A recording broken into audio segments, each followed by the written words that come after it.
High, আজকে হচ্ছে 1 জানুয়ারি। আমরা যাচ্ছি আজকে পিকনিক প্লাস ট্রিপ আছে একটা হাজারদুয়ারিতে, তো সেখানে যাচ্ছি। এখন সবাই আমরা রেডি হয়ে গিয়েছি। দেখা তোর মুখটা কেমন রেডি হয়েছিস? কেমন লাগছে একটু জানিও কমেন্টে। জানিও এনাকে কেমন লাগছে। তো দেখা হচ্ছে আবার গাড়িতে উঠে। মানে এখনো লাস্ট টাচ আপ চলছে, গাড়ি এসে দাঁড়িয়ে আছে। দেখ তো ঠিক আছে নাকি? হ্যাঁ ঠিক আছে। তো প্রথমে তো বলেই দিলাম, আমরা আজকে 1 জানুয়ারিতে সবাই মিলে মানে ফ্যামিলির সবাই মিলে যাচ্ছি আজকে হাজারদুয়ারিতে।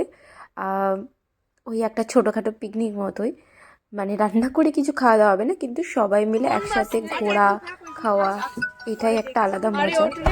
তো চলো, গাড়ি তো এসে গিয়েছে, এখন আমরা উঠবো, উঠে বেরোবো। তো যাওয়া যাক। আর যেহেতু আমরা বহরমপুর যাচ্ছি, তো বহরমপুর যাব আমরা একটু শর্টকাট রাস্তা দিয়ে, মানে ওই ভেতর দিয়ে একটা রাস্তা রয়েছে আমাদের বাড়ির কাছ দিয়ে, তো সেই রাস্তা দিয়েই যাব। আর এখান থেকে বেরোতে বেরোতে অনেকটাই লেট হয়ে গিয়েছে। গাড়িতে টাইম দেওয়া ছিল ওই 8টা মতো, আর গাড়ি এসেছে তখন বাজে ওই 8:30 9:45 এরকম টাইম। তো আমাদের কোনো অসুবিধা হয়নি, কারণ আমাদের ওখানে গিয়েও খানিকটা টাইম দাঁড়াতে হয়েছিল সবাইকে তোলার জন্য। মানে গাড়িতে আরও আমার জামাইবাবু, আমার হাজব্যান্ড সবাই মাঝ রাস্তা থেকে উঠতো, সেই জন্য আমাদের অনেকটা টাইম, প্রায় ওই 2 ঘন্টা মতো ওদিকেই লেট হয়ে গিয়েছে। খাওয়া দাওয়া আমরা রাস্তাতেই সেরে নিয়েছি, যেহেতু সকালে টিফিনটা করা হয়েছিল না। তো সব শেষে ফাইনালি এখন বাজে ওই 12টা মতো। তো এখন আমরা ফার্স্টেই চলে এসেছি কাটরা মসজিদ যেটা রয়েছে সেখানে, কারণ প্রথমেই ওই স্পটটা পড়েছিল, তো আমাদের মানে মনে হয়েছে যে এটা দেখতে দেখতে তারপরে আস্তে আস্তে ওদিকে যাওয়া যাক। তো কাটরা মসজিদে তো চলে এসেছি। আর লালবাগ এই ফার্স্ট টাইম আমার আসা, আমার কিন্তু দারুণ লেগেছে। আর যেহেতু 1 জানুয়ারি ছিল, সেই জন্য কিন্তু প্রচণ্ড প্রচণ্ড পরিমাণে ভিড় ছিল, প্রচণ্ড পরিমাণে। মানে আমি এর আগে আমার বোনের মুখে শুনেছি যে এত ভিড়, ওরা যখন এসেছিল তখন অবশ্য অফ সিজন, তখন এত ভিড় ছিল না। তো আমরা ভেতরে ঢুকছি, দেখা যাক ভেতরে কি কি রয়েছে সেটা দেখার জন্য কিন্তু একটা কৌতূহল রয়েছে। আর চারিদিকে এত ফুল গাছ না, সেটার জন্য কিন্তু মনটাও ভালো হয়ে যাচ্ছিল। আর 1 জানুয়ারি প্রচণ্ড মানে রৌদ্রও ছিল, গরম, তার সাথে সাথে ওয়েদারটাও কিন্তু দারুণ ছিল। আর এখানে আমরা দেখাচ্ছিলাম যে এই যে ইয়েগুলো রয়েছে সব ভাগ ভাগ করা, এখানে সব এক একজন বসে নাকি নামাজ পড়তো। যাই হোক, ওভারঅল ভালো লেগেছে জায়গাটা। আর ভিড়ও তেমন, দেখতেই পাচ্ছ। আর তারপরে আমরা ওখান থেকে নেমে আসি এই দিকটাতে, এই দিকে রয়েছে মুর্শিদ কুলিখার সমাধি, যেটা এখন আমরা দেখতে যাব। উনি নাকি খুব অত্যাচারী ছিল, সেই জন্য ওনার সমাধিটা সবার নিচের পায়ের নিচে রাখা হয়েছে, এমনটাই শোনা গেছে। এই যে এইখানে রয়েছে মুর্শিদ কুলিখার সমাধি, ওই যে।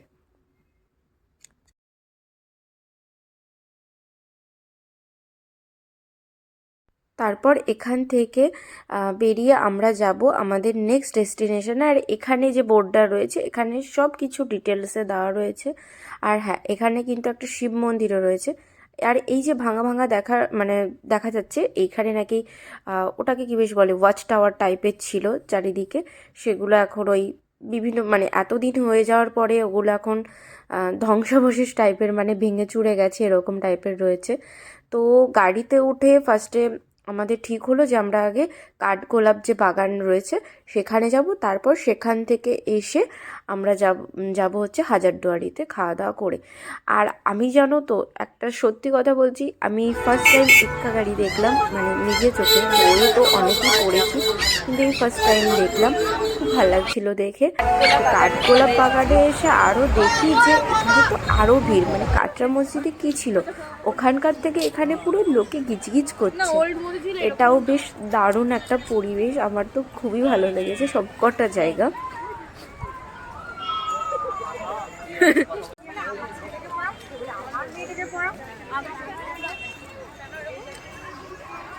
আর এখানে কত বড় বড় আম গাছ রয়েছে, এইগুলো দেখেই যেন মানে আরও প্রচণ্ড অবাক হয়ে যাচ্ছিলাম। আর হ্যাঁ, কাঠগোলাপ যে বাগান বাড়িটা রয়েছে সেখানে ঢুকে ভিডিও করার মানে কোনো পারমিশন নেই, তাই সেই বাগান বাড়ির মধ্যে কী কী রয়েছে সেইটা ভিডিওতে দেখাতে পারবো না। আর ফার্স্টেই এখানে যে দ্বারটা দেখতে পাচ্ছ সিংহদ্বার টাইপের, এখানে রয়েছে একটা সুড়ঙ্গ পথ। দাঁড়াও তোমাদেরকে দেখাচ্ছি, ভিড় ঠেলে যেতে হবে সুড়ঙ্গ পথটা দেখতে গেলে।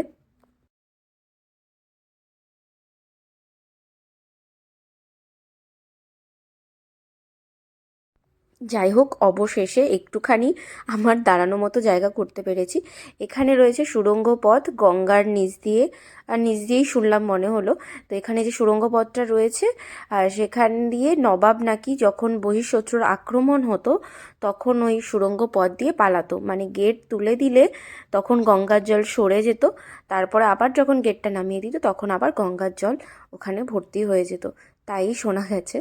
তারপরে এখানে রয়েছে একটা অ্যাকোরিয়াম টাইপের, এখানে বিভিন্ন রকমের অ্যাকোরিয়াম রয়েছে, যেখানে মাছ রয়েছে, বিভিন্ন রকমের পশু পাখি রয়েছে, বিভিন্ন রকমের পাখি রয়েছে।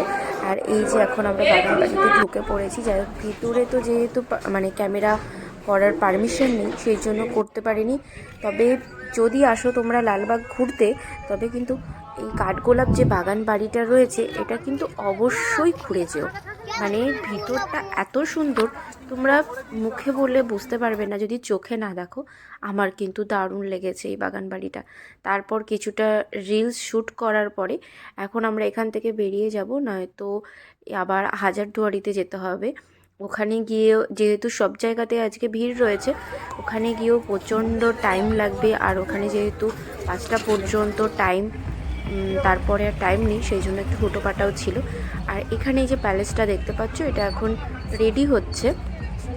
নেক্সট টাইম এটাও হয়তো কোনো দর্শনীয় স্থান হিসেবে হতে পারে। তারপরে আমরা চলে এসেছি হাজারদুয়ারি যে প্যালেসটা রয়েছে সেখানে। আর এখানে তোমাদের কি বলবো, তোমরা ভিড়টা নিজের চোখেই দেখে নাও, এত ভিড়। হাজারদুয়ারির মধ্যে তো আরও কত না জানি ভিড় হবে, রাস্তাতেই এত ভিড়। তো আর একটা কাণ্ড হয়েছে আমাদের সাথে, জানো, আমরা খেতে গিয়েছি আজকের দিনে, এত ভিড় এত ভিড়। আমরা কিন্তু কোনোবার 1 জানুয়ারি কোনো দিন কোনো ট্রিপ রাখি না, এই ফার্স্ট রেখেছি। আর এত ভিড় যে আমরা খেতে গিয়েও খাবার পাইনি। যে মানে যে হোটেলটাতে আমরা খেতে গিয়েছি সেখানে বলছে খাবার শেষ হয়ে গিয়েছে। তারপরে ওখান থেকে ওই হোটেলের ম্যানেজার বলে যে আপনাদের যেহেতু এখনও হাজারদুয়ারি দেখা বাকি রয়ে গেছে, তো সেখানে আপনারা কিন্তু যদি এখন খেতে যান তাহলে কিন্তু হাজারদুয়ারি আর দেখা হবে না। তো আমরা সেখান থেকে আবার চলে এসে হাজারদুয়ারিতে ঢুকেছি। তো হাজারদুয়ারির মধ্যে ঢুকে সেখানেও যেহেতু ক্যামেরা করার পারমিশন ছিল না, সেই জন্য করতে পারিনি। তাই বাইরে থেকেই দেখালাম। আর বাইরে তো দেখতেই পেলে কি পরিমাণ ভিড় রয়েছে, মানে মারাত্মক ভিড় ছিল। তারপরে সন্ধ্যা লেগে যায়, হাজারদুয়ারি থেকে বেরোতে বেরোতে কিছু কেনাকাটা করার পরে সবাই যার যার মতো কেনাকাটা করছিল। তারপরে ওখান থেকে আমরা ওই হোটেলে আবার চলে আসি, খাওয়া দাওয়া করি। তারপরে নেক্সট ডেস্টিনেশন যেটা আমাদের ছিল সেটা হচ্ছে মতিঝিল। মতিঝিল পার্কে আমি এর আগেও এসেছি, কিন্তু সেটা এসেছিলাম দিনের বেলা। দিনের বেলা একরকম, রাতের বেলা একরকম। তো দিনের বেলা যেহেতু এসেছিলাম, তাই এবার সবাই দিনের বেলা ঘুরেছে, তাই এবার ঠিক করেছিলাম যে আমরা রাত্রেবেলা যে ওয়াটার মিউজিক্যাল যে ওয়াটার শোটা হয় সেটা তো একমাত্র রাত্রেবেলাতেই হয়। আর এখানে সব বাচ্চা কাচ্চারা খেলা করছিল। আর এই ফুলের বাগানগুলো লাইটের আলোয় আরও ব্যাপক লাগছিল, আর এত হাওয়া দিচ্ছিল না শীতের মধ্যে। এমনিতেও মতিঝিল পার্কে আমি এর আগে যখন এসেছিলাম তখন গরমের সময় এসেছিলাম, তখনও প্রচণ্ড হাওয়া দেয়, তাহলে শীতের সময় কতটা ঠান্ডা লাগছে তোমরা ভাবতে পারবে। তবে এই মতিঝিল পার্কটা কিন্তু আমার কাছে খুব ভালো লাগে। তো তোমরা যদি আসো, এই মিউজিক্যাল ওয়াটার যে শোটা রয়েছে এটা কিন্তু একবার দেখো, কারণ এখানে মিউজিকের যে অ্যানথেমগুলো রয়েছে সেই ওয়াইজ জলটাও কিন্তু সেইভাবেই সেই তালেই নেচে চলে। এটা কিন্তু ব্যাপক দেখতে লাগে।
সারাদিন শেষে একটাই কথা বলবো যে আমরা কিন্তু 1 জানুয়ারি প্রচণ্ড হই হুল্লোড় করে কাটিয়েছি, এত আনন্দ করেছি। শুনেছি যে 1 জানুয়ারিতে যেইভাবে কাটানো যায় সেটাই সারা বছর চলে, মানে সেরকমটাই সারা বছর হয়।